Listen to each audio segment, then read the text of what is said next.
Anggaran belanja negara dipangkas sebesar 306,69 triliun rupiah. Pemangkasan anggaran tersebut berdampak kepada proyek infrastruktur nasional, terutama pada pembangunan IKN. Lalu seperti apa pemangkasan anggaran yang dikeluarkan pada Inpres nomor 1 tahun 2025 ini? Simak ulasan dari jurnalis CNBC Indonesia Salma Wijaya dan juru kamera Adiandono berikut ini.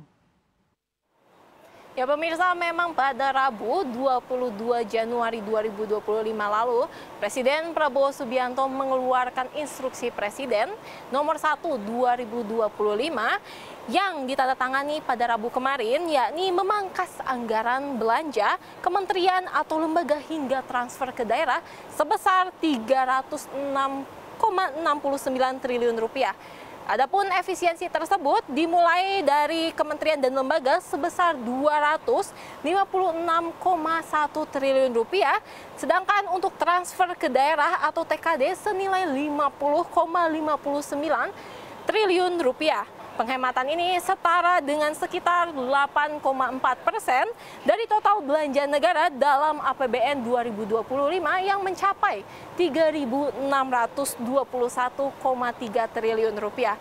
Namun pemirsa, meski dikeluarkannya Inpres nomor 1 tahun 2025, namun ada beberapa kementerian dan lembaga yang tak dipotong atau tak dipangkas anggaran dari belanja negaranya.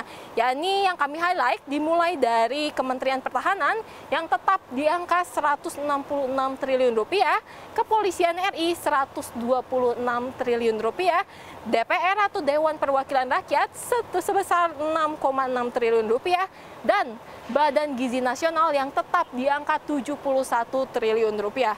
Sedangkan untuk kementerian dan lembaga yang dipotong ada beberapa pemirsa, ada sekitar 10. Namun yang kami highlight ada Kementerian Keuangan dengan efisiensi sebesar 12,3 triliun rupiah, Kementerian Pendidikan Dasar dan Menengah sebesar 8,1 triliun rupiah, dan Kementerian Presiden Umum sebesar 81 triliun rupiah.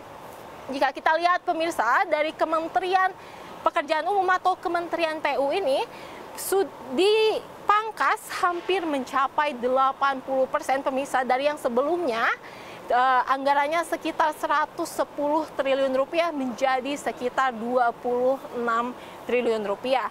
Terdapat sekitar 21 proyek infrastruktur yang terdampak, dimulai dari sektor sumber daya air, bina marga, cipta karya, sarana prasarana dan strategis, sampai dengan pembangunan IKN.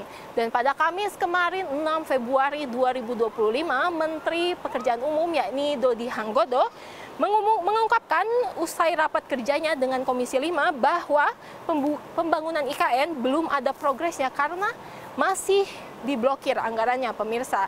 Namun selain dari Kementerian PU sendiri, kita bergeser ke TKD atau transfer ke daerah, anggarannya ke daerah yakni dipotong sekitar 50% pemirsa. Mulai dari kurang bayar dana bagi hasil, alokasi umum, alokasi khusus, dana desa, dan lain sebagainya. Memang pemirsa, tentunya pemotongan anggaran ini tentunya kami harapkan yang akan direalisasikan 14 Februari akan mendukung program dari Presiden Prabowo Subianto serta memenuhi kebutuhan masyarakat Indonesia. Demikian laporan kami dari Jakarta, Salma Wijaya dan juru kamera Adiandono, CNBC Indonesia Beyond Business.